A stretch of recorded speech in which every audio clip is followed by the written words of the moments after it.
আলহামদুলিল্লাহ আমরা তৃতীয় দিন অতিবাহিত করছি।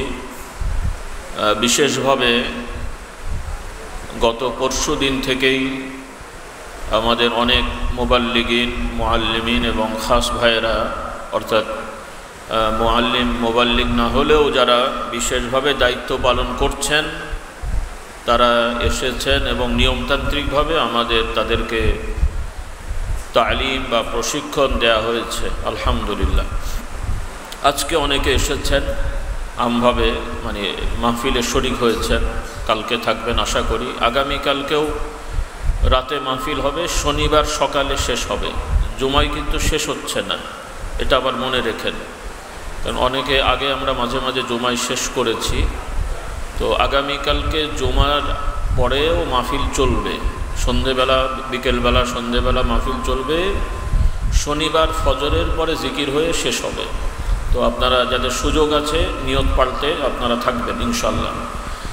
আর যদি প্রস্তুতি না থাকে সেটা যেতে পারবেন। কথা বোঝা যাচ্ছে? আলহামদুলিল্লাহ। তো যাই হোক, আমাদের ওয়াজ মাহফিলে তো আলোচনা হয়, এটাও ওয়াজ মাহফিল, কিন্তু আমরা বিশেষভাবে বলি এজন্যে, কারণ একটি হলো গতানুগতিক ওয়াজ মাহফিলে একভাবে কথা বলতে হয়, বিভিন্ন রকম শ্রোতা থাকে, সেজন্য বিভিন্ন রকমের কথা বলতে হয়, আর ওখানে একরকম ফায়দা। আবার বিশেষভাবে মৌলিক কিছু বিষয় শেখাতে হলে ওইভাবে কথা বললে শেখানো যায় না, সেজন্য এই মাহফিলগুলো করা হয়েছে। এটাও ওয়াজ মাহফিল, তালিমি মাহফিল। এটা ওয়াজ নয় তা কিন্তু না। ওয়াজ মানে হলো দিক নির্দেশনা, পরামর্শ, উত্তম উপদেশ, এটাকে ওয়াজ বলে। তালিম মানে হলো শেখানো, প্রশিক্ষণ দেয়া। তো সব ওয়াজের মধ্যেই শিক্ষা আছে, সব শিক্ষার মধ্যেই ওয়াজ আছে, তালিমের মধ্যে ওয়াজ আছে। তো এটা আমাদের কাছে পরিষ্কার হতে হবে। কোরআনুল কারিমে আল্লাহ তাআলা নবীগণের ব্যাপারে অনেকগুলো শব্দ ব্যবহার করেছেন। ওয়াজ, বায়ান, তালিম, এগুলো ব্যবহার করা হয়েছে। রাসূলুল্লাহ সাল্লাল্লাহু আলাইহি সাল্লামকে আল্লাহ তাআলা বলছেন যে আপনার প্রতি আমি এই জিকির, কোরআন, কিতাব নাজিল করলাম, আপনি মানুষদেরকে এই কোরআন সুন্দরভাবে, পরিষ্কারভাবে জানিয়ে দেবেন। লিতুবাইয়িনা লিন-নাসি মা নুজ্জিলা ইলাইহিম। তুবাইয়িন, তাবিন, আমরা বলি না বায়ান। এখন আমাদের কেউ ওয়াজপন্থী, কেউ তফসিরপন্থী, কেউ বায়ানপন্থী। বায়ান বললে মনে করবে এটা ওই দলের লোক, ওয়াজ বললে মনে করবে এই দলের লোক। কয়দিন পরে মুরগিপন্থী, ছাগলপন্থী, এরা মুরগি খায়, ছাগল খায় না, ছাগল খায়, মুরগি খায় না, কি বলেন? তারপরে এটা নিয়ে আবার তরিকা হবে, তরিকায় মুরগিয়া, তরিকায় ছাগলিয়া, নাকি কাদরিয়া, চিশতিয়া, নকশবন্দিয়া। আগে বলা হতো আওর মোহাম্মদিয়া, এখন আমি নাম দিয়েছি আওর গাদ্দারিয়া। নওজুবিল্লাহ। এত তরিকার নাম, পরে রেজাল্ট হচ্ছে গাদ্দারি করা। এখন বলতে হয় আওর গাদ্দারিয়া। কি বলেন? গাদ্দারি বোঝেন তো? কথাও বলছে না। ও আবার না বোঝে বাঙালি, কি বলে? আল্লাহ মাফ করুক। আব্বাজান বলতেন, বয়স্কদের মনে আছে। তো আমাদের সিলসিলার ধারা, সিলসিলা মানে ধারা, ধারা, এটা দল না। দল ধারা এক জিনিস না, এগুলো সব আমরা গোলমাল পাকিয়ে ফেলেছি। সংগঠন, দল, ধারা, প্রত্যেকটা আলাদা আলাদা অর্থ আছে। অত বিস্তারিত আমি যাচ্ছি না। অর্থাৎ আপনারা আমাদেরকে মুসলিম উম্মাহ থেকে আলাদা কোনো দল মনে করবেন না। রাসূলুল্লাহ সাল্লাল্লাহু আলাইহি সাল্লামের পরে সাহাবা, তাবিঈনরা যে পথে ছিলেন আমরা সেই পথে আছি। ওই পথে যারা আছেন তাদের সাথে আমরা সব এক দল। বলি আলহামদুলিল্লাহ। কথা পছন্দ হয়নি মনে হয়। অত লোক জান্নাতে গেলে আপনার তো জায়গা হবে না, তাই তো? নাকি ফতোয়া দিয়ে ওদের বের করে দিতে হবে, আমরাই যে দখল করব, তাই তো? কিন্তু এখন হয়ে গেছে যে এক একটা দরবার, এক একটা দল, যেন মনে হচ্ছে প্রত্যেক দরবারের হুজুরেরা জান্নাত আলাদা বুকিং দিয়ে রেখেছে। ওনার ভাবসাবটা এরকমই আর কি। এটা কিন্তু আমরা হেসে খেলে বলে ফেলছি বা করে ফেলছি, এটা কিন্তু খুব বড় অন্যায়, হারাম কাজ। মদ খাওয়া যেমন হারাম, ব্যভিচার করা যেমন হারাম, মিথ্যে বলা যেমন হারাম, মুসলমানদের মধ্যে ইচ্ছা করে দলাদলি করে স্বার্থের জন্য আলাদা অংশ তৈরি করা এটাও হারাম। বিশ্বাস হয়নি? কোরআনে আল্লাহ বলছেন তোমরা ব্যভিচারের কাছেও যেও না, ওয়ালা তাকরাবুজ জিনা, হারাম। কোরআনে আল্লাহ তাআলা মদ খেতে নিষেধ করেছেন, ফাজতানিবু ইন্নামাল খামরু ওয়াল মাইসিরু ওয়াল আজলামু রিজসুম মিন আমালিশ শাইতানি ফাজতানিবুহু। এগুলো হচ্ছে আল্লাহ বলছেন শয়তানের কাজ, কাজে এগুলো থেকে তোমরা কি করো? বিরত থাকো, এগুলোকে বাদ দাও। এগুলো কোরআনের আয়াত থেকে হারাম হয়েছে। ওইভাবে আল্লাহ তাআলা ঈমানদারদেরকে বললেন তোমরা সবাই আল্লাহর দ্বীনকে, তোমরা সবাই আল্লাহর রশিকে তোমরা ধরো, আঁকড়িয়ে ধরো, ঐক্যবদ্ধভাবে ধরো এবং বিভক্ত হইও না। কথাকার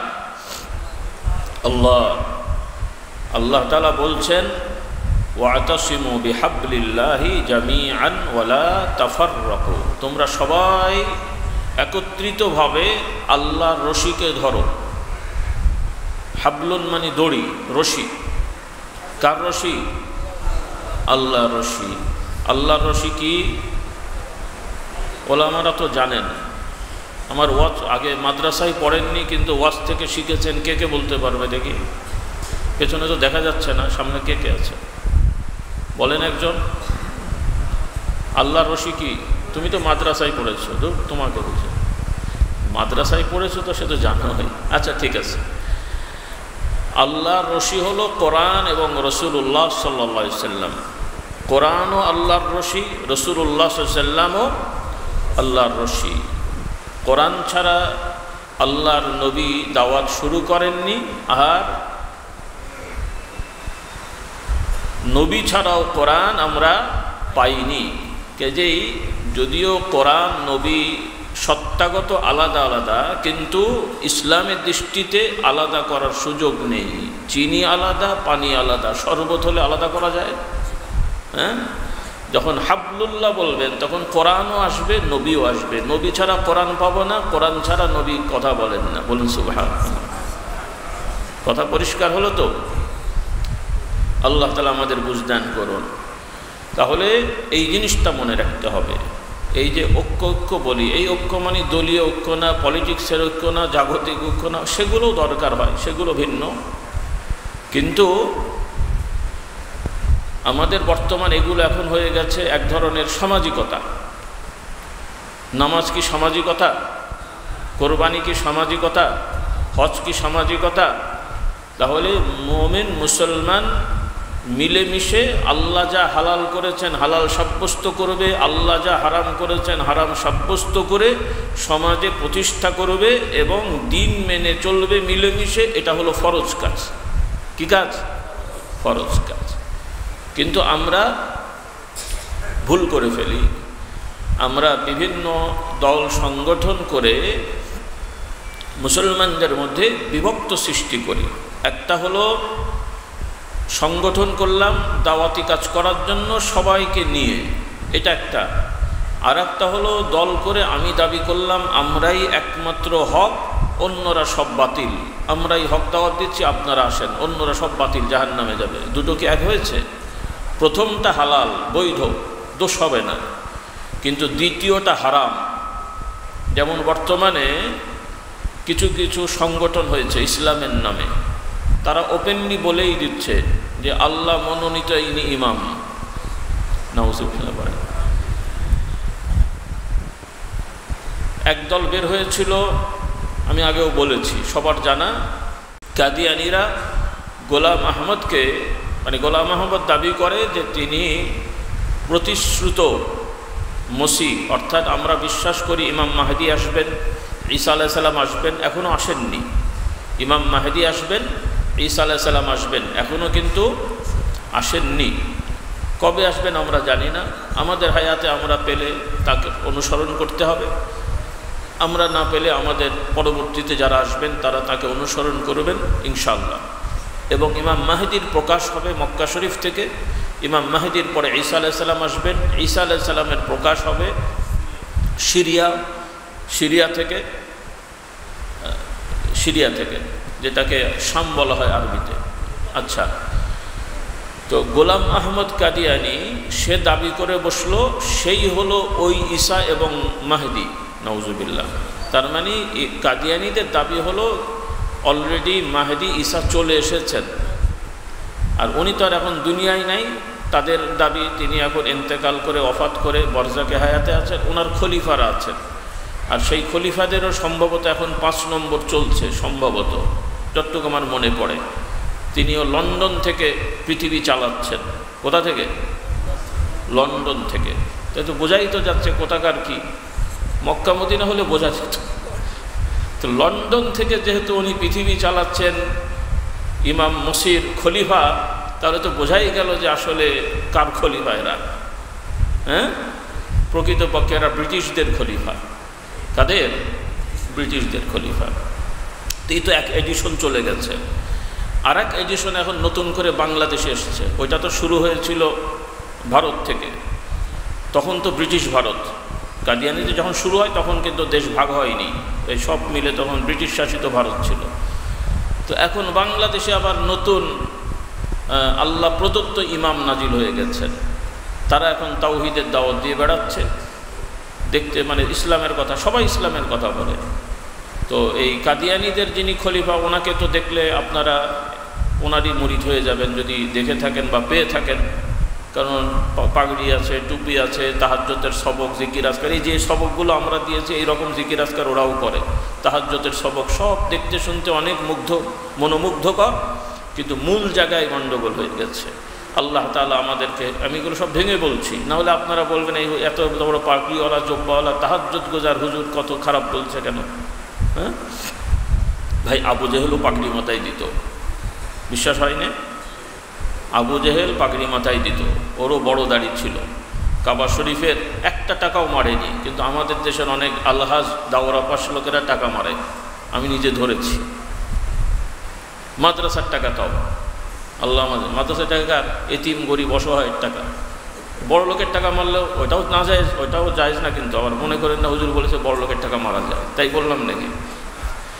একজন বড় লোকের টাকা মারছে সেও একটা কথার কথা, কিন্তু গরিব অসহায় এতিমের টাকা মারছে সেও আবার কি দাওরা পাস, আবার হজ করেছে। কত বড় মুত্তাকি পরেজগার চোর বলেন দেখি, নাউজুবিল্লাহ। আমি এক জায়গায় বলেছি, এক বুড়ো খেপে গেছে, হ্যাঁ মুত্তাকি চোর আবার মুত্তাকি হয় নাকি? আমি বলি আরে বাবা বলতে দেন। পরে বলছে ও ঠিক আছে বুঝেছি। এখন প্রথম রাগ করে ফেলেছে, আমার গুনাহ হবে তেরম বললে। তো ঢাকায় আর কি এক বেচারা। তো যাই হোক, আমাদের দৃশ্যটা দেখেন, আল্লাহ আমাদের মাফ করুক। যাই হোক, কথা বেড়ে যাচ্ছে। তো এখন বাংলাদেশে কাদিয়ানিদের দাওয়াত চলছে, আপনাদের সতর্ক হবেন। আপনাদের তো অত ভয় আপনাদের নিয়ে হচ্ছে না, কিন্তু আপনার ছেলে নাতি পোতা এদের ব্যাপারে খুব ভয় হচ্ছে, কারণ আপনারা এদেরকে পথে রাখতে পারেননি। তেল পড়া নিয়ে গেছেন, মাথায় দেবেন। ছেলে হচ্ছিল না, তদবির নিয়েছেন, ছেলে হয়েছে। সেই ছেলে তো একবার কোরআন শেখাননি। না হওয়ার সময় তো হুজুর দরকার ছিল, হওয়ার পরে তার হুজুরের দরকার হয়নি, তাই না? এই তো অবস্থা আপনাদের, কি হবে বলেন দেখি? আল্লাহ আমাদের হেদায়েত দান করুন। এই জন্যে সবার ছেলে মেয়ে দাওরা পাস, টাইটেল পাস হয়তো হবে না, কিন্তু মুসলমান বানাতে হবে। কি বানাতে হবে? এবং তারা যাতে এদের খপ্পরে না পড়ে, ছোটোবেলা থেকে ইমানটা শিখিয়ে দিতে হবে, নাহলে এদের খপ্পরে পড়ে যাবে, ধরে রাখতে পারবেন না। অলরেডি পড়ে গেছে, অনেকে পড়ে গেছে। আল্লাহ তাআলা এদেরকে হেদায়েত দান করুন। এরপরে এই যে তাওহীদের দাওয়াত দিচ্ছে, এরা সবাই এরকম কথা বলছে। তো যাই হোক, আমি দল থেকে শুরু করলাম। এই জন্যে আমরা দল না, অন্যান্য হক যারা পীর মাশায়েখ তারাও দল দাবি করেন না, তারাও দ্বীনের দাওয়াতি কাজ করেন। দল বললে দোষ হবে না যদি আপনি শালীনভাবে বলেন, ভারসাম্য রেখে বলেন যে আমরাও ভালো কাজ করছি, ওনারাও করছেন, একসাথেও করা যায়, আলাদা করা যায়, কিন্তু কেউ কারোর সাথে কোনো ঝগড়া নেই, কেউ প্রতিদ্বন্দ্বী না, কেউ কারো বিরুদ্ধে না। আমরা সবাই একমুখী কাজ করব। রাজি আছি ইনশাআল্লাহ? আল্লাহ তাআলা আমাদের বোঝার তৌফিক দান করুন। এই যে 4 মাযহাব নিয়ে কথা হয়, আমি বারবার বলেছি, আবারও আপনাদের মনে করে দিই, এটাও দলাদলির কোনো বিষয় না, কিন্তু এগুলো নিয়ে জল হয়ে যায়, ঝগড়া আমাদের সমাজে আছে। এমনকি একসাথে বসেছে তারাও এখন ঝগড়া শুরু করে দিয়েছে। আমাদের অন্যদের আর কি দোষ দেবো, এই ফুরফুরার ভক্তবৃন্দ যারা আছেন তারাও এখন দলাদলি করে ফেলেছেন, তারাও এখন ঝগড়া করে ফেলেছেন, এই হুজুরের দল সেই হুজুরের দল এগুলো করে ফেলছেন। কিসের স্বার্থে করেন, কি বুঝে করেন আল্লাহ পাক জানে, আর তারাই জানে, অন্তত আমরা জানি না। আপনাদের এগুলো থেকে তাদেরকে বোঝাবেন এগুলো যেন তারা না করে। কোরআন তো কোরআন, নবীর আদর্শ তো নবীর আদর্শ। যেখানে আল্লাহর নবীর আদর্শে একাধিক নিয়ম আছে, কোনোটাকেই খারাপ বলা, অবহেলা করার সুযোগ নেই। হয় সবগুলো মানার সুযোগ থাকলে সবগুলো মানবেন, একসাথে দুটো মানার সুযোগ না থাকলে একটা মেনে থাকবেন, আর একটাকেও মেনে নিতে হবে। একটা পালন করবেন আর একটাকেও মেনে নেবেন। যেমন আমরা আস্তে আমিন বলি সাধারণত, নামাজে আমিন বলতে হয় না, অনেকে বলে না, কিন্তু মানে মনে থাকে না, বেখেয়াল। এমনি তো শিখেছেন বলতে হয়। তো সাধারণত আমরা ইমাম সাহেব ওয়ালাদ-দাল্লিন বললে আমরা আমিন বলি, আমরা নিরিবিলি চুপে চুপে বলি। অনেকে জোরে জোরে বলেন। তো যারা জোরে বলেন আমরা তাকে খারাপ বলবো না, আবার যারা জোরে বলেন আমাদেরকেও তাদের খারাপ বলার অধিকার নেই। যদি এই মেনে চলেন সমস্যা নেই। এখন জোরেওয়ালারা আস্তেওয়ালাকে খারাপ বলবে, আস্তেওয়ালারা জোরেওয়ালাকে খারাপ বলবে, এটা তো নিয়ম হলো না। কারণ সাহাবাদের থেকে এই দুই রকমই আমল প্রমাণিত। কাজে এটা নিয়ে ঝগড়া করার, দ্বন্দ্ব করার, তর্ক করারও দরকার নেই। আবার কিছু আমাদের মতন পণ্ডিত আসবে, কোনটা বেশি সহি, তো বেশি সহি বলার তোমার তো দরকার নেই। তো তোমার কাছে একটা বেশি মনে হবে সহি, আর একজনের কাছে আর একটা বেশি মনে হবে। কাজে এগুলো একমত হওয়া যাবে না। কিছু জিনিস আছে একমত না হওয়াটাই স্বাভাবিক, কিছু কিছু মাসলা একমত না হওয়াটাই স্বাভাবিক এবং এটাই থাকবে, সেখানে একমত করতে যাওয়াটাই অস্বাভাবিক। আর কিছু বিষয়ে একমত হতেই হবে, দ্বিমত হওয়ার কোনো সুযোগ নাই। যেমন নামাজ কয় ওয়াক্ত, আরেক দল এসে বলবে 3 ওয়াক্ত। শুনেছেন? এই যে এখন শুনলেন। আচ্ছা, আমার আজকে শোনার আগে কে কে শুনেছেন নামাজ 3 ওয়াক্ত? একটু দেখি হাত তোলেন তো, দেখি আপনাদের অবস্থাটা। মানে একদল বলে যে নামাজ 3 ওয়াক্ত, আমি বলার আগে কে কে শুনেছেন? হ্যাঁ, হাত তোলে। আচ্ছা, ঠিক আছে। যারা বলে নামাজ 3 ওয়াক্ত এরাও কিন্তু কোরআন থেকে দলিল দেয়। কোত্থেকে দলিল দেয়? কোরআন থেকে দলিল দেয়। তো কোরআনের দলিল তার মানে কি মানতে হবে? কারণ এই দলিল সঠিক দলিল না, গোজামিলি দলিল। কি দলিল? গোজামিলি দলিল। যেমন আমি যদি এখন গোজামিলি দলিল দিই, আপনারা যারা সাধারণ মানুষ, এই হুজুররা না থাকলে আমি আপনাদের নিয়ে কেল্লাফতে করে ফেলতে পারতাম। আপনাদের শেখাতাম যে আমাদের দরবারের নাম আল্লাহ কোরআনে বলেছেন, আমি পীর সাহেবের নাম কোরআনে বলেছেন। শুধু আমি না, আমার ছেলের নামও আল্লাহ অলরেডি বলে পাঠিয়েছেন, নাউজুবিল্লাহ। হ্যাঁ, বিশেষ করে আমি দারুস সালামে থাকি, আল্লাহ তাআলা দারুস সালামের নামে দাওয়াত দিয়েছেন সবাইকে, আল্লাহু ইয়াদউ ইলা দারিস সালাম। যারা হাফেজ সাহেব, মানে কোরআনে একটা আয়াত আছে যেখানে আল্লাহ বলছেন যে আল্লাহ তাআলা তোমাদেরকে দারুস সালামের দিকে দাওয়াত দিচ্ছেন। তো এই দারুস সালাম কোনটা? জান্নাতের দারুস সালাম। ও কি ঢাকা দারুস সালাম আমাদের দরবার নাকি? কারণ আম মানুষকে বললে মনে করবে যে ঠিক আছে, এই যে কোরআন খুলে দেখিয়ে দেবো দারুস সালাম। আমার নাম কি? আল্লাহ তাআলা কোরআনে বলছেন মাসালু নূরিহি কামিশকাতিন ফিহা মিসকাত। এই দেখেন আমার নামও কোরআনে আছে। আমাকে যদি পীর না মানেন ঈমান থাকবে না। কিন্তু ওই একদল বলে না যে অমুক অমুক দলে ভোট না দিলে ঈমান থাকবে না, তাহলে আমিও বলে দিই যে আমিকে পীর না মানলে কারো ঈমান নাউজুবিল্লাহ। তো ওরা যদি বলতে পারে আমি বলতে পারবো না কেন? কেন আরেকজন তো জোড়াতালি দিয়ে বলতে হয়েছে যে অমুক জেলার নাম কোরআনে আছে। আমার তো জোড়াতালি না, একদম কাতঈ। ওই উসুলে তাফসীর যারা পড়েছে এতে কোনো সন্দেহ নেই। হ্যাঁ, নাউজুবিল্লাহ। আমার ছেলের নামও কোরআনে আছে, ইন্নাল আবরারা লালাফি নাঈম। দেখেন আমি কতগুলো প্রজন্ম একদম কোরআন দ্বারা সাবেত হয়ে গেছে। আমাদের বাইরে গেলে কিন্তু জানেন, নাউজুবিল্লাহ মিন যালিক। তো এই রকম গোজামিল, তো গোজামিল দিয়ে এরা বানিয়েছে নামাজ 3 ওয়াক্ত এবং তাদের দাওয়াত কোরআনের দাওয়াত। তারা বলে কোরআন মানো, হাদিস লাগবে না। আল্লাহ মাফ করুন। তো আমাদের সবাইকে, আপনারা তো সাধারণ মানুষ, আপনারা যারা কোরআন পড়তে জানেন না, হাদিস পড়তে জানেন না, বোঝেন না, মোট কথা যেই আলেমেরা সত্য কথা বলে, 1 বছর তাকে ট্রাই করেন, 2-3 বছরের ওয়াজ শোনেন, দেখেন কবে কোনটা বলে। কারণ এই মাসে একটা বলবে, পরের মাসে আরেক ফতোয়া দেবে, তারপরের মাসে আরেকটা বলবে। এই হুজুর পণ্ডিত হলে ওর কাছে যাওয়া যাবে না, এই ধান্দাবাজ, কথা কাজের মিল নেই। তো এই ধান্দাবাজ যত বড়ই পণ্ডিত হোক, এদের ওয়াজ শুনেও লাভ নেই, এদের কাছে যেও লাভ নেই। যারা নীতিতে অটল থাকবে, সত্য কথা বলবে, মিথ্যা কথা বলবে না, হ্যাঁ। আর কেউ যদি স্বীকারই করে যে আমি আর শরীর খারাপ, কি বলতে কি বলি, তাহলে তো উনি তো নিজেই স্বীকার করছেন ওনার মাথার দোষ। তো পাগলকে মানা যায় নাকি না, পাগলের ওয়াজ শোনা যায়। কিন্তু আপনারা সমস্ত পাগল নিয়ে ব্যস্ত থাকবেন, আর কি বলবো আমি, বলেন দেখি। আল্লাহ আমাদের হেদায়েত দান করুন। আমরা পাগল মানতে চাই না, আমরা জ্ঞানী, গুণী, সত্যবাদী, আদর্শবান আলেমদের মানব। রাজি ইনশাআল্লাহ? এই সমস্ত পাগল ছাগল, ধান্দাবাজ, মিথ্যাবাদী, এই সমস্ত বক্তা তক্তা, এদের ডিগ্রি থাকলেও মানা যাবে না। কারণ এরা ডিগ্রি নিয়ে ডিগবাজি খায়, ডিগ্রি দিয়ে ডিগবাজি। ডিগ্রি খারাপ জিনিস না, কিন্তু এরা ডিগ্রিওয়ালা ডিগবাজি অপন্থীর দল, এদেরকে মানা যাবে না। খোলামেলা কথা বলছি, কারণ এরা নিজেরাও বিপদগামী, মানুষকেও বিপদগামী করেছে এবং করবে। কারণ এদের আকীদাগুলো স্পষ্ট না। পড়াশোনা করেছে, কিন্তু আল্লাহ মাফ করুক, এখন পর্যন্ত অনেকের সঠিক জ্ঞান মনে হয় না অর্জন হয়েছে। আমরা দোয়া করি আল্লাহ হেদায়েত দিক, তবে তওবা করতে হবে। তারা যদি ওপেনলি তাদের অন্যায় অপরাধ থেকে তওবা করে এবং ভবিষ্যতে যদি আমরা দেখি ভালো কথা বলে, আলহামদুলিল্লাহ, চলেন, কারোর সাথে আমাদের কোনো ঝগড়া নেই। কিন্তু কোরআন হাদিসের নাম দিয়ে উল্টো পাল্টা কথা বলে মানুষকে বিভ্রান্ত করবেন, আর আমরা চুপচাপ বলবো, আর বললে আমরা খারাপ হয়ে গেলাম, তাহলে আমানতটা কে পালন করবে, কারা বলবে? এই মানুষগুলোকে যে গোমরাহ করা হচ্ছে, কারা বলবে কে? আল্লাহকে ভয় করতে হবে। রাজি আছি ইনশাআল্লাহ?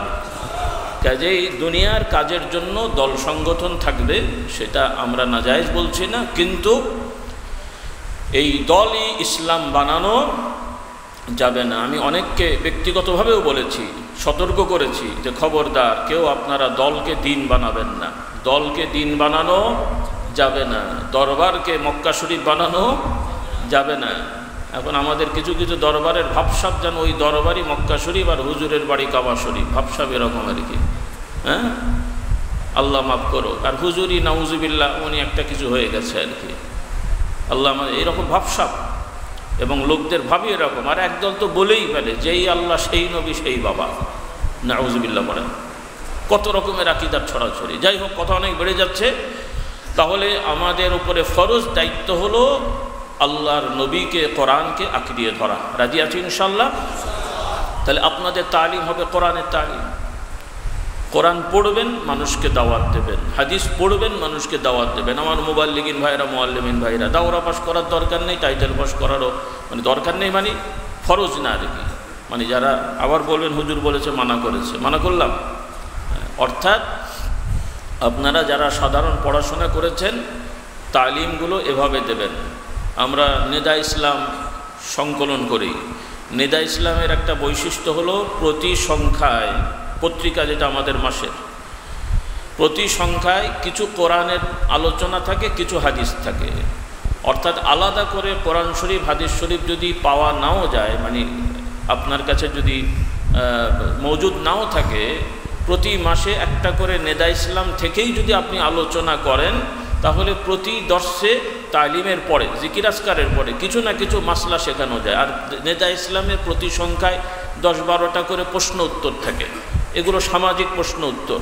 তাহলে কিছু না কিছু মাসলা, 10টার মধ্যে দেখা যাবে 1-2টো আপনার লেগে গেছে, মানে ওই মাসলা আপনার জন্য প্রযোজ্য হয়ে গেছে। তাহলে কিছু শিখতে পারলেন না, পারলেন না। অর্থাৎ সহজভাবে আমি বলছি। আর আলাদাভাবে যদি আপনি তাফসিরুল কোরআন, মারিফুল কোরআন, তাওজিহুল কোরআন, রিয়াজুস সালিহিন, এগুলো যদি আপনার সংকলন থাকে, এরপরে প্রশ্ন উত্তর যদি বিভিন্ন বড় বড় আল্লাহওয়ালাদের, আলেমদের, আমাদের শ্রদ্ধেয় উস্তাদ ডক্টর আব্দুল্লাহ জাহাঙ্গীর রহমতুল্লাহ সহ আরও কিছু ওলামাদের মাসলা, মানে প্রশ্ন উত্তরগুলো জমা করা কিতাব আছে, ওগুলো থেকে পড়লেও অনেক মাসলা আপনারা হল করতে পারবেন সহজে। তাহলে রাসূলুল্লাহ সাল্লাল্লাহু আলাইহি ওয়াসাল্লাম বলেন, কোনো একদল মানুষ যখন আল্লাহর ঘরে বসে কোরআন তেলাওয়াত করে এবং কোরআন শিক্ষা গ্রহণ করে, কি করে? তেলাওয়াত এবং শিক্ষা, তেলাওয়াত এবং শিক্ষা। মানে এই তেলাওয়াত করলাম, এই আয়াতের শিক্ষাটা কি? যেমন উদাহরণস্বরূপ আপনি শুরু করলেন আলহামদুলিল্লাহ সূরা, সবাই তো সূরা ফাতিহা পড়েন। যিনি দর্স দেবেন, তালিম দেবেন, মুআল্লিম, মুবাল্লিগ অথবা আরেক ভাই, অথবা আপনারা কোনো মসজিদে গেলেন, ওই মসজিদের ইমাম খতিব আপনাদের মজলিসে বসলো, তাকেই অনুরোধ করেন। আপনারা সাধারণ মানুষ, তিনি আলেম, আপনারা তালিমটা আগে নিয়মতান্ত্রিক দেন, যেভাবে আমরা দিলাম। আমরা বলেছি এটা ফরজ ওয়াজিব না, কিন্তু একটা নিয়মে থাকলে সহজ হয়, সিলেবাস আর কি।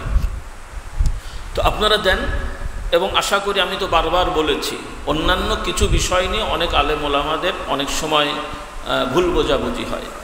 বিশেষ করে কাদিরিয়া, চিশতিয়া, নকশবন্দিয়ার কিছু কিছু আমল, যেগুলো অনেক সাধারণ আলেম ওলামারা এটাকে মেনে নিতে পারেন না। কাজে ওগুলো করতে গেলে দেখা যাবে ওনাদের সাথে দ্বন্দ্ব হবে। আপনারা তাদের দলিলা দিতে পারবেন না, আপনাদেরকে মসজিদেও বসতে দেবে না, করতেও দেবে না, ঝগড়া হবে। কিন্তু আলহামদুলিল্লাহ আমার জানা মতে যে জিকিরগুলো আমরা, এগুলো তরিকার বাইরে না। আপনারা আবার ভুল মনে করেন না, আপনাদেরকে আবার আরেক দল বোঝাবে যে এগুলো তো তরিকার আমল না। আরেক দল আপনাদেরকে বোঝাবে যে এগুলো তরিকার আমল না, এগুলো তো হুজুররা সুন্নত আমল করেন। আচ্ছা, নবীর সুন্নত কি তরিকার বাইরে যাবে? আর আপনারা একটু নিজের বিবেককে চিন্তা করেন, যেই তরিকা নবীর সুন্নতের বাইরে, সেটার আপনার দরকার কি? কার কার দরকার আছে দেখি তো, একটু হাত তোলেন তো। কি দরকার আছে কারো? তাদের অনেক যুক্তি আছে, সেগুলো আমি অনেকবার বলেছি। তরিকা মানেই যে আলাদা আলাদা আমল হতে হবে এটা না। কারণ তরিকার নামে, এটাও আমি আগেও বলেছি, আবারও মনে করে দিই আপনাদের, বিশেষ করে যারা মাশাআল্লাহ মাদ্রাসায় পড়েছেন, আলেম যারা আছেন নতুন প্রজন্মের, অনেকে এগুলো তো চর্চা করার সুযোগ হয়নি, এজন্য আমি বলে দিই আপনাদের। যেমন শুধু আল্লাহ আল্লাহ জিকির করা, এটা নকশবন্দিয়া তরিকায় আছে, চিশতিয়া তরিকাতেও আছে, মানে এই বর্তমান কিতাবগুলোতে আছে। কিন্তু শাহ ওলিউল্লাহ মুহাদ্দিস দেহলভী রহমতুল্লাহ আলাইহির কিতাব আল কাউলুল জামিল, একটা এই আমলের কিতাব আর ওজিফার কিতাব, ফুরফুরার পীর মুজাদ্দিদে জামান হযরত আবু বকর সিদ্দিক রহমতুল্লাহ আলাইহি, উনি এই কিতাবের কথা ওসিয়তে লিখেছেন। তিনি লিখেছেন যে আমি যে তোমাদের তালিম দিই, ওজিফা করাই বা আমি করি, এটা এই কিতাব থেকে করি। আর ওই কিতাব হচ্ছে সংকলন করা শাহ ওলিউল্লাহ মুহাদ্দিস দেহলভী রহমতুল্লাহ আলাইহি, যিনি আমাদের পীর মাশায়েখদের অন্যতম একজন পীর, মানে মুজাদ্দিদ জামানের পীরের পীরের পীর এরকম আর কি। তো ওই কিতাবে এই জিকির উল্লেখ করে লেখা হয়েছে। চিশতিয়া তরিকা হচ্ছে মঈনুদ্দিন চিশতি রহমতুল্লাহ আলাইহি থেকে আসছে, আর নকশবন্দিয়া তরিকা হচ্ছে বাহাউদ্দিন নকশবন্দি রহমতুল্লাহ আলাইহির নামে। তো বাহাউদ্দিন নকশবন্দি, তার নামে নকশবন্দিয়া তরিকা থাকলেও ওই কিতাবে লেখা হয়েছে এই আল্লাহ আল্লাহ জিকিরটা ওনার সময় ছিল না, মানে উনি এই জিকির করাতেন না। কে? বাহাউদ্দিন নকশবন্দি রহমতুল্লাহ আলাইহি এই জিকির করাতেন না, মানে এই জিকির ওনার সময় প্রচলন ছিল না। ওনার পরে ওনার শাগরিদ বা খলিফা খাজা বাকি বিল্লাহ রহমতুল্লাহ আলাইহি, উনি এটাকে মানুষকে শিখিয়েছেন। তাহলে শেখালেন, ছাত্র, নাম হয়ে গেল পীরের। কি বুঝলেন? তাহলে বোঝা গেল যে এগুলো অনেক তরিকার। এরপরে চিশতিয়া তরিকার একটা দরুদ আছে, আল্লাহুম্মা সাল্লি আলা সাইয়্যিদিনা মুহাম্মাদিন সাইয়্যিদুল মুরসালিন ওয়া আলা আরশাদি আউলিয়াইহি, একটা বলে না? আচ্ছা, যারা আপনারা আলেমরা আছেন মাশাআল্লাহ, আপনারা বুঝবেন বা আপনারাও বুঝবেন, কোনো আল্লাহওয়ালা বুজুর্গ স্বাভাবিকভাবে তিনি তিনার নামে ব্যক্তিগতভাবে লকব দিয়ে বলার জন্য কি শেখাবেন? আপনারা মহব্বত করে আমাদেরকে অনেক কিছু বলেন, আমাকে যদি কেউ একজন অপরিচিত লোক অথবা একজন নতুন মুরিদ হয়েছে যদি আদবের সহিত বলে, হুজুর আপনার নামটা কি? আমি কি বলবো আলহাজ হজরত মাওলানা আল্লামা শাইখুল হাদিস বলবো? আচ্ছা, যদি বলি এটা কেমন হবে ভাই বলেন তো? হ্যাঁ, তাহলে খাজা মঈনুদ্দিন চিশতি আজমিরি রহমতুল্লাহ আলাই উনি কি নিজে মুরিদদেরকে শেখাবেন? তোমরা বলবে যে আমি অনেক বড় কামেলে মোকাম্মেল পীর, এটা কি উনি শেখাতে পারেন বলে মনে হয়? কিন্তু দরুদটা যে পড়ছেন নামে, ওখানে তো ওই কথাটাই আসছে। তার মানে এটা মুরিদেরা ভক্তি করে চিন্তা করছে যে নবীর নামে দরুদ পড়বো, দোয়া করবো, আচ্ছা নবীর নামের সাথে দরুদের সাথে পীর সাহেবের নামটাও জুড়ে দিই। উনিও সালাদটা পাক ভালো নিয়তে করেছে, কিন্তু ভালো নিয়তে করছে যে জিনিসটা গড়বিল পাকিয়ে দিয়েছে। অবশ্যই পীর মাশায়েখের জন্য আপনি আমি দোয়া করব, কিন্তু রাসূলুল্লাহ সাল্লাল্লাহু আলাইহি সাল্লামের সাথে দরুদ পড়ার সঙ্গে খাসভাবে নাম উল্লেখ করে কাউকে পড়াটা উচিত না। এটা নবীর সাথে বেয়াদবি হয়। কার সাথে বেয়াদবি হয়? এই খাসভাবে নাম নেই। আমরা বলি আল্লাহুম্মা সাল্লি আলা মুহাম্মাদিন ওয়া আলা আলি মুহাম্মদ ওয়া আলা আলি মুহাম্মদ, আমভাবে বলি, ও আসহাবিহি বলি। এখানে কিন্তু আল্লাহর নবীর স্ত্রীদের নাম উল্লেখ করে বলা হয় না, ফাতেমা রাদিয়াল্লাহু নাম উল্লেখ করে বলা হয় না, আবু বকর, ওমর, ওসমান, আলী। আমরা খুতবাতে দোয়া করে তাদের জন্য আলাদাভাবে বলি, কিন্তু রাসূলুল্লাহ সাল্লাল্লাহু আলাইহি ওয়াসাল্লামের দরুদের সাথে নাম উল্লেখ করে অন্য কাউকে জুড়ে দেয়া, এটা নবীর শানেও একরকম বেয়াদবি আমার কাছে মনে হয়। আল্লাহ তাআলা আমাদের বুঝদান করুন। আল্লাহওয়ালাদেরকে তাদের সম্মান তো রাখতেই হবে। যদি চিশতিয়া তরিকায় মঈনুদ্দিন চিশতি আজমিরি রহমতুল্লাহ আলাইহির নামে দরুদ পড়তে হয়, তাহলে অন্য পীরের নামেও তো দরুদ পড়তে হবে। তো তাদের নামে তো তারা শেখাননি। আব্দুল কাদের জিলানী রহমতুল্লাহ আলাইহি তার নামে কিন্তু দরুদ শেখাননি। তো কাদরিয়া তরিকায় কি ওনার নামে দরুদ আছে? বাউদ্দিন নকশবন্দিয়া তরিকা ওনার নামে আছে? তাহলে দরুদ নবীর নামে হবে। কার নামে? মানে নবীর প্রতি আল্লাহর কাছে চাওয়া হয় কার নামে? নবীর প্রতি হবে। আল্লাহুম্মা সাল্লি আলা মুহাম্মাদিন নবীয়্যিহি ওয়া আলা আলিহি। আর এমনিও আব্দুল কাদের জিলানী রহমতুল্লাহ আলাইহি বংশীয় ধারাবাহিকতায় বলা হয়, মোটামুটিভাবে সনদের দিক থেকে তিনি আহলে বাইতের বংশধর, সেই হিসাবে তো ইনশাল্লাহ তিনি পড়ে যাবেন বলে আলহামদুলিল্লাহ। তো যাই হোক, আর এমনিও আল্লাহওয়ালা বুজুর্গরা যারা আল্লাহর নবীকে অনুসরণ করে চলেন, তারা এমনি আল্লাহর নবীর প্রতি দরুদ ও সালাম পড়লে তারাও তাদের অন্তর্ভুক্ত হয়ে যান। বলুন সুবহানাল্লাহ। বিশেষ করে এই দরুদটা, আল্লাহুম্মা সাল্লি আলা মুহাম্মাদিন ওয়া আলা আলি মুহাম্মদ, এই আল খাস আম সব চলে আসে। খাস আম, খাস হচ্ছে নবীর বংশের যারা, হযরত আলী, হযরত ফাতেমা রাদিয়াল্লাহু তাআলা আনহু এনারা সহ, এবং আল্লাহর নবীর অনুসারী যারা দিনদার, পরেজগার, সুন্নতপন্থী, তারাও আল্লাহর নবীর দোয়ার অংশ শরীক হয়ে যায়। বলি সুবহানাল্লাহ। তো যাই হোক, এজন্য আমি বলতে চাই, আপনাদেরকে কেউ প্রশ্ন করবে বা তারা বুঝতে পারে না বলে বলবে যে আপনারা তো যা করছেন এটা তো কাদরিয়াতে নেই, চিশতিয়ায় নেই, নকশবন্দিয়া নেই। আপনারা বলবেন কাদরিয়া, চিশতিয়া, নকশবন্দিয়া আর মোহাম্মদিয়া সুন্নত তরিকা করলে কাদরিয়া, চিশতিয়া কোনোটাই বাদ থাকে না। নাকে পানি দিয়ে গোসল করে ফেললে নিয়ত করে অজু আর বাদ থাকে? আর যদি শুধু অজু করেন, গোসল করা হয় নাকি ওইটাকে গোসল বলে চালিয়ে দেবেন? গাছালা এক ছিল মানে ধোয়া, আমিও ধুয়েছি। তো আপনি তো মুখ আর ঠ্যাং ধুলেন, গা তো আর ধন নাই, পুরো গা না ধুলে গোসল হয় না। আর নিয়ত করে মুখে কুলিটুলি করে নাকে পানি দিয়ে মাথায় পানি ঢেলে ফেললে অজু আর বাদ থাকে না। সুন্নতি তরিকা বাদ দিলে কাদরিয়া, চিশতিয়া, নকশবন্দিয়া কোনোটাই আর বাদ থাকে না, কিন্তু ওইটার একটা করলে সুন্নত বাদ পড়ে যায়। এখন বোঝেন আপনি কোনটা খাবেন, আপনাদের ইচ্ছা। আল্লাহ তাআলা আমাদের বুঝদান করুন। আর এটা নিশ্চিত জান্নাতি আমল। অমুক অমুক বুজুর্গ আমরা মহব্বত করি, ভালোবাসি, ঠিক আছে, এটা আমার সুধারণা, আপনার সুধারণা, কিন্তু আপনি আমি বলতে পারবো অমুক আল্লাহর ওলি জান্নাতে যাবেনি। কিন্তু আবু বকর রাদিয়াল্লাহু তাআলা আনহু, নবীর সাহাবী, খলিফাতুর রাসূলুল্লাহ আবু বকর রাদিয়াল্লাহু তাআলা আনহু জান্নাতে যাবেন কিনা? ওমর রাদিয়াল্লাহু জান্নাতে যাবেন কিনা?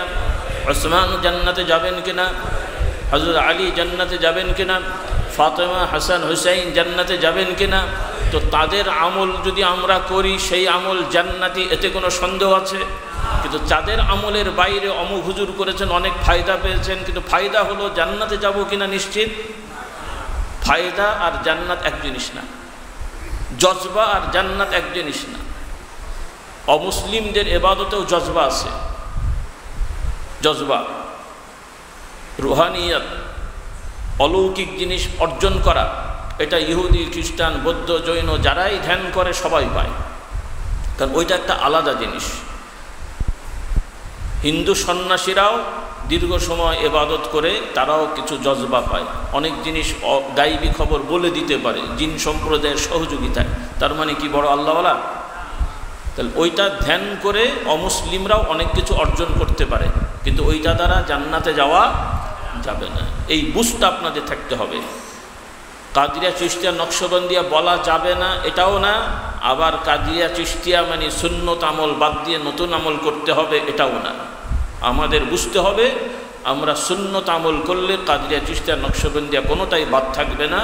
আর কাদিরিয়া চিশতিয়া নকশবন্দিয়া এটা হচ্ছে আমাদের নিসবত, আমাদের ধারা, আমাদের পরিচয়, ধারাবাহিক পরিচয়। যেমন আপনি বাংলাদেশের অমুক জেলার অমুক থানার অমুক ইউনিয়নের অমুক গ্রামে বাস করেন, হ্যাঁ, কিন্তু এখন সোজা বাংলা আপনি পৃথিবীতে বাস করেন, গ্রাম বাদ পড়েছে, গ্রাম বাদ পড়েছে। হ্যাঁ, আমি অনেক সময় ভাই বাড়ি পৃথিবীর মধ্যেই আছে, এখনও মহাশূন্যে যাইনি। কি মিথ্যে কথা না সত্যি কথা? সত্যি কথা। আরেকটা হলো কম, তা আমি মুসলমান, ঠিক আছে, এখন ইসলাম কোত্থেকে শিখলাম?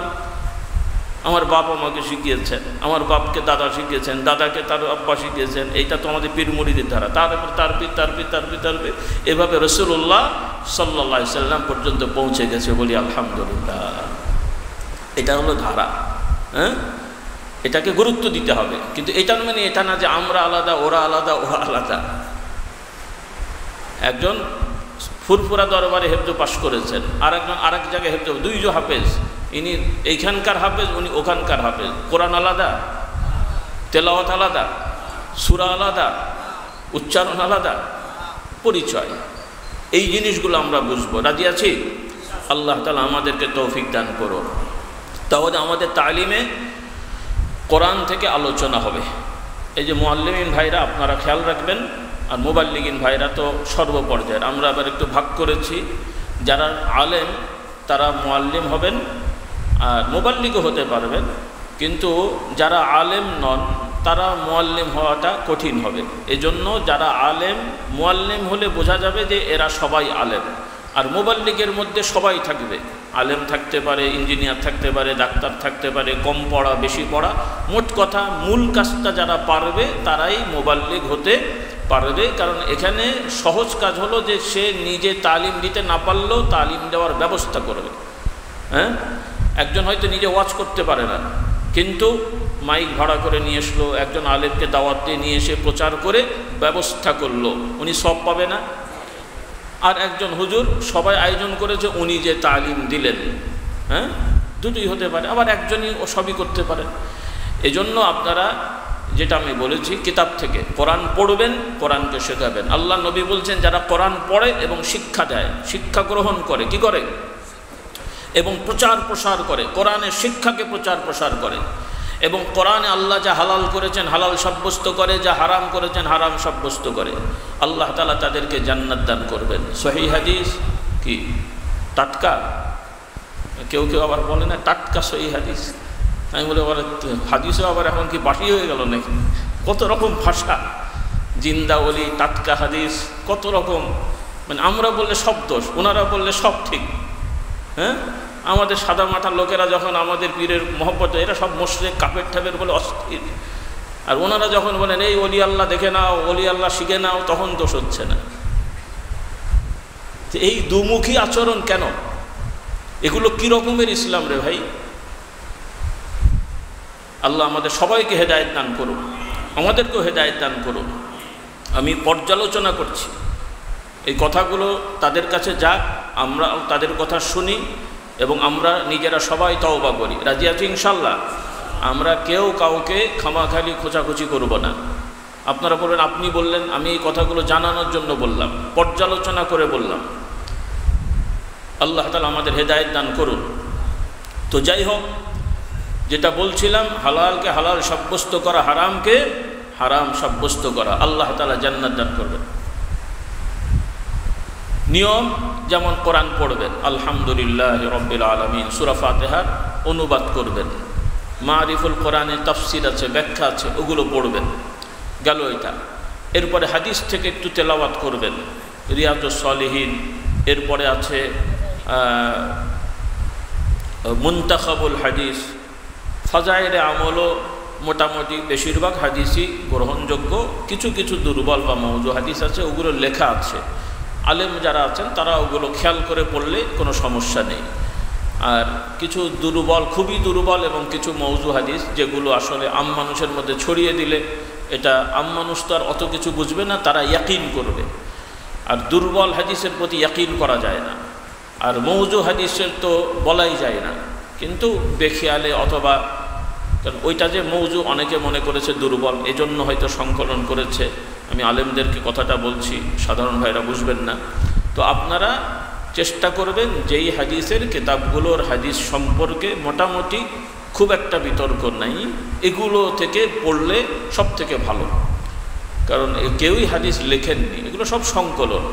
এই কুতুবুত্তিসা, বুখারী, মুসলিম, তিরমিজি, আবু দাউদ, নাসাই, এই যা কিছু আছে এগুলো থেকেই সংকলন করা। তো রিয়াজুস সালিহিন সুবিধা হলো যে এখানে সর্বসাধারণ মানুষের দৈনন্দিন জীবনে যে প্রয়োজনীয় যে বিষয়গুলো ওই কেন্দ্রিক হাদিসগুলো বেশি আছে, যার কারণে সময়টা কাজে লাগবে।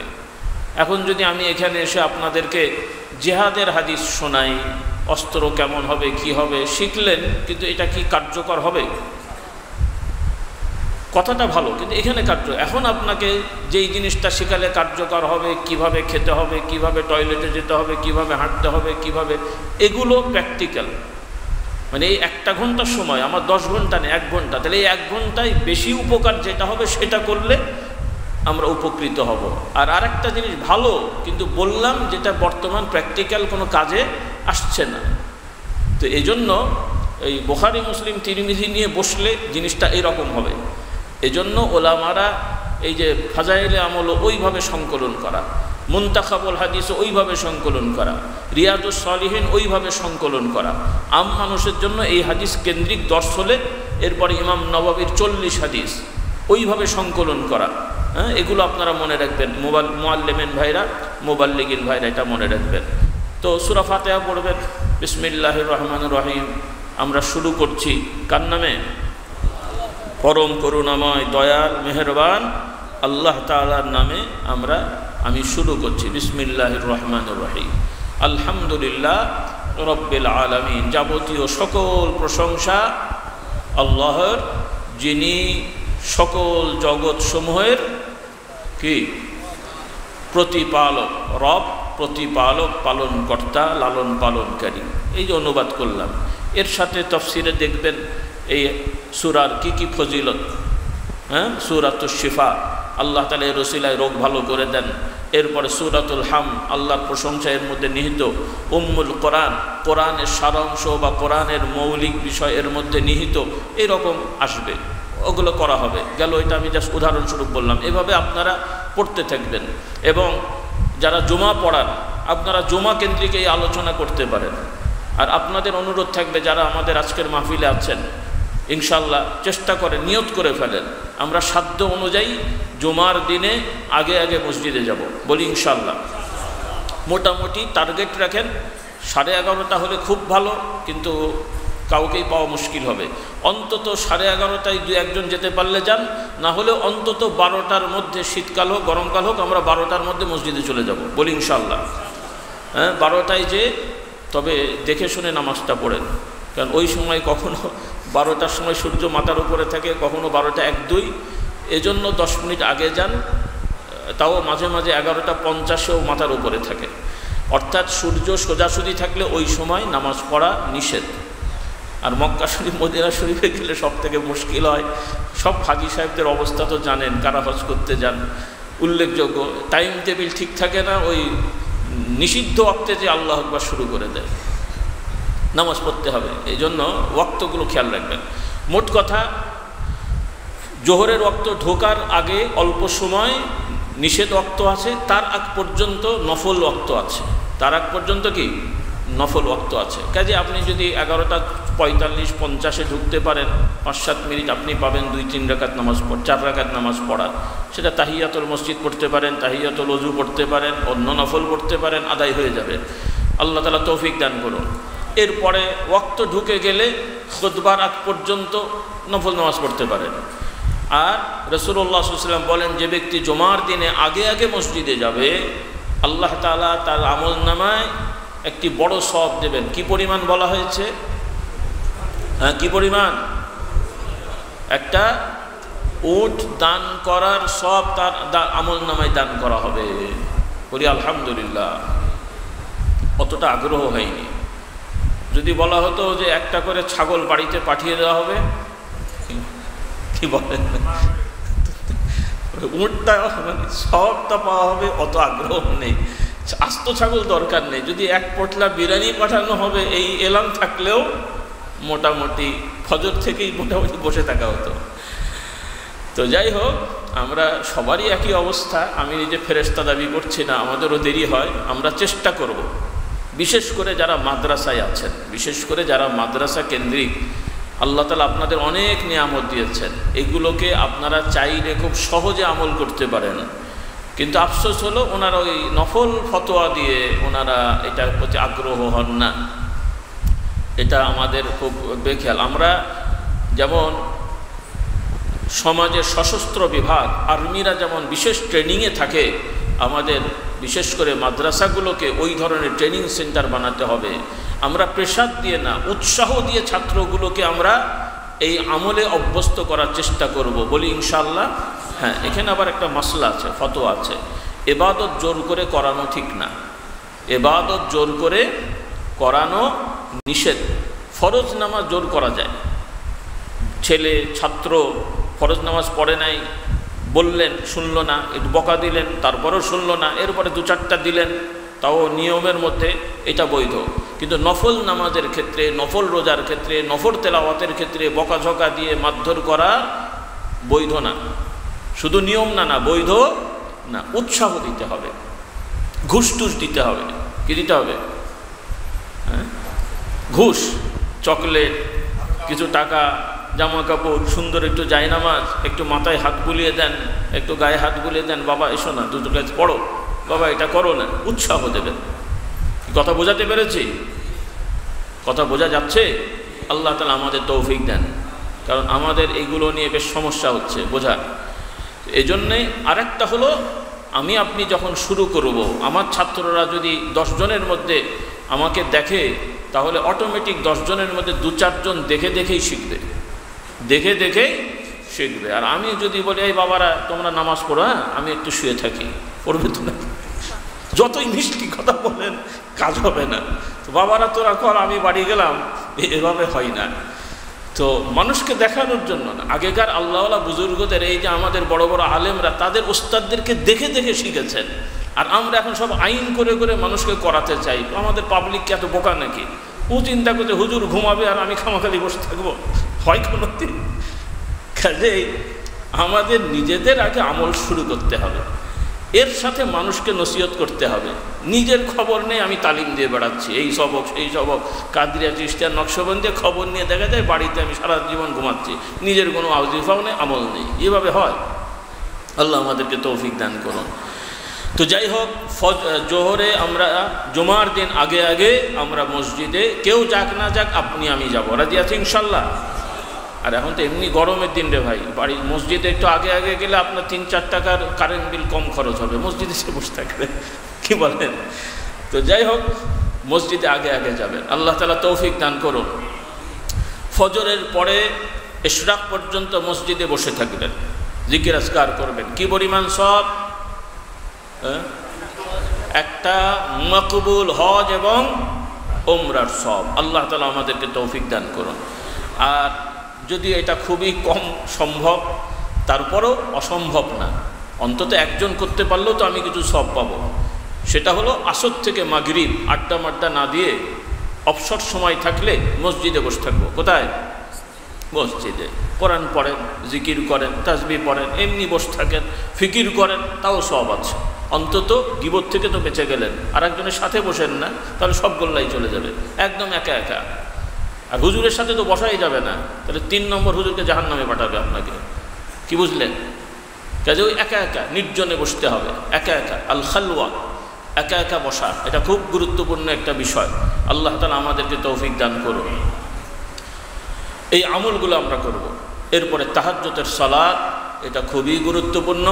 তবে শুধু মুখে বললে হবে না, আয়োজন থাকতে হবে। রাতে তাড়াতাড়ি না ঘুমালে এটা পালন করা খুব কষ্টকর, কারণ শয়তান এমনি পরে বসে থাকবে না, আর শারীরিকভাবেও এটাকে লোড নিতে পারে না। সেজন্য আগে বিশ্রাম নেওয়া। রাসূলুল্লাহ সাল্লাল্লাহু আলাইহি ওয়াসাল্লাম দীর্ঘ সময় তাহাজ্জুদ পড়তেন, আর প্রথম রাতে তিনি ঘুমাতেন, কারণ প্রথম রাতে ঘুমালে শেষ রাতে সম্পূর্ণ শক্তি নিয়ে ইবাদত করা সহজ হয়ে যায়, এবং ওইটাই তখন ভালো লাগে। কারণ মানুষ দীর্ঘ সময় ঘুমাতে পারে না, ঘুম পুড়ে গেলে কেউ আর শুয়ে থাকতে পারে না। তো প্রথম রাতে যখন আপনি ঘুমাবেন, শেষ রাতে আপনাকে জোর করেও শুয়ে রাখতে পারবেন, এমনি ঘুম ভেঙে যাবে, আর অটোমেটিকলি ওযু করার পরে দেখবেন যে এমনিই নামাজের আগ্রহ সৃষ্টি হবে। বলুন সুবহানাল্লাহ। আর ওই সময় সবথেকে বেশি দোয়া কবুল হয়। আল্লাহর নবী বলেন, আল্লাহ তাআলা রাতের শেষ অংশে দুনিয়ার আসমানের নিকটবর্তী হয়ে নাজিল হয়ে তিনি বান্দাদেরকে ডাকতে থাকেন, হে আমার বান্দারা, কারা আমার কাছে চাইবে তোমরা চাও, আমি দেবো, তোমরা বলো, আমি শুনবো, কার কি সমস্যা আছে আমার কাছে বলো, আমি তাদের সমস্যা আসান করে দেবো। বলুন সুবহানাল্লাহ। এই জন্যে তবে এই আমলটা আমরা চেষ্টা করি, কিন্তু আফসোস আমাদের অনেকে বুঝতে পারে না। বিশেষ করে মাদ্রাসার আবাসিক ছাত্রদের, বড় ছাত্রদেরকে আগে আগে ঘুম পড়ান, আগে আগে ঘুম পড়ান। হোস্টেলে এগুলো সম্ভব। আমি বিশেষ করে কওমি মাদ্রাসাগুলোকে বলতে চাই, আপনারা ইলমে দ্বীন শেখাবেন, এটা ঠিক। প্র্যাকটিক্যাল আমলটা ওই যেটা আমি বললাম, আইন করে না, উৎসাহ দিয়ে, নিয়ম করে। নিয়ম মানে এমন নিয়ম থাকবে যে ছাত্ররা উৎসাহ পাবে, আল্লাহ বরকত দেন। আমার মনে আছে আমরা সৌদি আরব, এখানে তখন তো অল্প বয়স, আমরা একটু অল্প বয়সেই আরব দেশে গেছি, 16 বছর তখন বয়স। আমি যখন যাই তখন তো এমনি নামাজ রোজার একটু মানে আলহামদুলিল্লাহ ফরজগুলো তো আদায় করেছি, সুন্নত নফল পড়েছি, সুন্নত তো পড়েছি, নফল অতটা অভ্যাস ছিল না। তো সৌদি আরবে যাওয়ার আগে 16-17 বছরে আমার মনে হয় ইশরাকের নামাজ খুব একটা পড়তাম কিনা সন্দেহ আছে। কিন্তু সৌদি আরবে যে ইউনিভার্সিটিতে আমরা ইশরাক পড়তাম, কোথায় কোথায়? ইউনিভার্সিটিতে। কেউ বলে নাই, দেখে দেখে শিখেছি। টিফিন দিতে গেছে, টিফিন খেয়ে আসতে গেছি, দেখে আমাদের ইউনিভার্সিটির একটা আলাদা নামাজের জায়গা আছে। মসজিদ তো আছেই, কিন্তু ওই ক্লাসরুম, অনেকগুলো ক্লাসরুমের সাথে ছোট্ট একটু জায়গা, কার্পেট বিছানো থাকে। প্রথম চিন্তা করলাম ওখানে তো জামাত হয়, আবার এখানে বিছানো কেন? প্রথম যখন গেছি, কারণ আমাদের তো এই রেওয়াজ এখানে নাই। পরে টিফিন করা, ওই 9টা-10টার সময় টিফিন হয়, ওই টিফিনের সময় নাস্তা খেয়ে দেখি কতগুলো ছেলে নামাজ পড়ছে, যুবক ছেলে নামাজ পড়ছে, এবং আমাদের ওস্তাদরাও কয়েক নামাজ পড়ছে। তখন মাথায় এলো, আরে এই সময় তো নামাজ আছে একটা, তো ওদের দেখা দেখি আমরাও কিছু কিছু পড়তাম। বলি আলহামদুলিল্লাহ। তাহলে ওখানে যে ইউনিভার্সিটিতে আমাদের টিফিনের সময় ছেলেরা টিফিন করে 10 জনের মধ্যে 3-4 জন ইশরাকের নামাজ পড়তো, আর বাংলাদেশে আমাদের মাশাআল্লাহ কামিল পাস ছেলেরা জামাতেও নামাজে যায় না। কি সুবহানাল্লাহ তো নাকি? বলেন না সুবহানাল্লাহ? ওই বললো সুবহানাল্লাহ নাকি? আল্লাহ হেদায়েত দান করুক। কি আমরা ইসলাম, এরা হচ্ছে দ্বীনের সৈনিক, মর্দে মুজাহিদ। এদের দ্বারা দ্বীন কায়েম হবে নাকি দ্বীন গায়েব হবে? কায়েম হবে না রে বাবা, গায়েব হয়ে গেছে। হাসার জন্য বলছি না, বড় আফসোস লাগে কি দিন এরা নিয়েছে। এই জন্য প্র্যাকটিক্যাল এমন আইন করেন, ছেলেরা দেখে দেখে শিখবে, হুজুরকে দেখে ছাত্র শিখবে। হুজুর রোজা রেখে দেয় বৃহস্পতিবার, তারও আগ্রহ সৃষ্টি হবে। আপনাকে বলতে হবে না, হুজুর দেখছে ইশরাকের সময় নামাজ পড়ছে, ছাত্ররা এমনি এমনি পড়বে। হুজুর দেখছে যে তাহাজ্জুদের সময় বসে বসে জিকির করছে, ছাত্ররা এমনি এমনি করবে। আবার বলতে হয় নাকি? 10 জনের মধ্যে 5 জন করলেও তো করলো, আলহামদুলিল্লাহ, একটু ফরজ না, কিন্তু তারা অভ্যাস হোক। কি রাজি আছি বলি ইনশাল্লাহ? এই জন্য আমিও চেষ্টা করছি আইন করে দেবো যে আমাদের, হ্যাঁ পড়বেন, এই রাতে আপনি 11টা-12টা পর্যন্ত না পড়ে ওকে 10টার মধ্যে ঘুম পাড়িয়ে দেন, ওই রাতে উঠান। এই 2 ঘন্টার জায়গায় এখানে 2 ঘন্টা না রাত করে ওখানে 1 ঘন্টা আগে উঠুক, 4টের জায়গায় 3টা উঠুক, কিন্তু এখানে 9:30-10টায় ঘুম পাড়িয়ে দেন। তাহলে পড়াও হবে, আর ওই সময় তো দীর্ঘ সময় না, ছাত্ররা বেশি না, 4 রাকাত পড়ুক, 2 রাকাত অন্তত পড়ুক, অন্তত 3 মিনিট আল্লাহর দরবারে দোয়া করুক, মুস্তাজাব দাওয়া। এই সময়টা একটু ছাত্র আল্লাহর দরবারে দোয়া করছে, আল্লাহ আমার জেহেনটা বাড়িয়ে দাও, বাড়বে কিনা? আর 10টার সময় উঠে মধু খাচ্ছে, কি বাড়বে? ঘোড়ার ডিম খাচ্ছে, তাও আবার ভেজাল মধু, তাও আবার কি ভেজাল মধু। ব্রেন ঠিক হওয়ার জন্য হুজুরের থেকে পড়ে নিয়েছে ভেজাল মধু পড়া, শেখাচ্ছে নামাজ বাদ দিয়ে। আকল হয় না জ্ঞান হয়? তাহাজ্জুদের সময় উঠে আল্লাহর কাছে ডাক যে আল্লাহ আমার জেহেন বাড়িয়ে দাও, রব্বি ইশরাহ লি সাদরি ওয়া ইয়াসসির লি আমরি, আল্লাহুম্মা আল্লিমনা মিন লাদুনকা ইলমা। ওই সময় দোয়া করো, আল্লাহ তাআলা তোমাকে বরকত দেবেন। কত 3rd ক্লাস ছেলে 1st ক্লাস হয়ে গেছে, বলুন না সুবহানাল্লাহ। আল্লাহ তাআলা আমাদের তৌফিক দান করুন। তো আসুন আমরা ইসলামটাকে ব্যবহারিক ইসলাম করি, শুধু মুখরোচক ইসলাম না, ওয়াজের মানে বক্তৃতার ইসলাম না, এই করে ফেলবো সেই করে ফেলবো, নিজের আর কোনো খবর নেই। নিজে করেন, নিজের মধ্যে আনি, কেউ না করুক আমি করব, কেউ না বলুক আমি বলবো, কেউ না হোক আমি হই, রাজি আছি ইনশাল্লাহ। এভাবে চলতে থাকলে হবে। আর কি হবে? দুনিয়ায় কি দেখাবেন আপনি? আল্লাহ তাআলা দুনিয়ায় কিছু দেখাতে বলেন নাই, আপনার সাধ্য অনুযায়ী করে যাবেন, কিয়ামতে আল্লাহ দেখাবেন। বলুন সুবহানাল্লাহ। আল্লাহর নবীর সময় ইসলামী রাষ্ট্র বড় ছিল না, পরে বড় হয়েছে? আল্লাহর নবী কয় কোটি মুসলমান দেখেছেন? মানে দুনিয়ার হালতে কোটিও পার হয়নি, নাউজুবিল্লাহ। তার মানে কি আল্লাহর নবীর সময়টা কম ছিল? কাজেই আমরা কিছু করে ফেলাটা আমাদের দায়িত্ব। আমাদের দায়িত্ব হলো সাধ্য অনুযায়ী কাজ করা। রাজি আছি ইনশাআল্লাহ। আল্লাহ তাআলা আমাদেরকে তৌফিক দান করুন।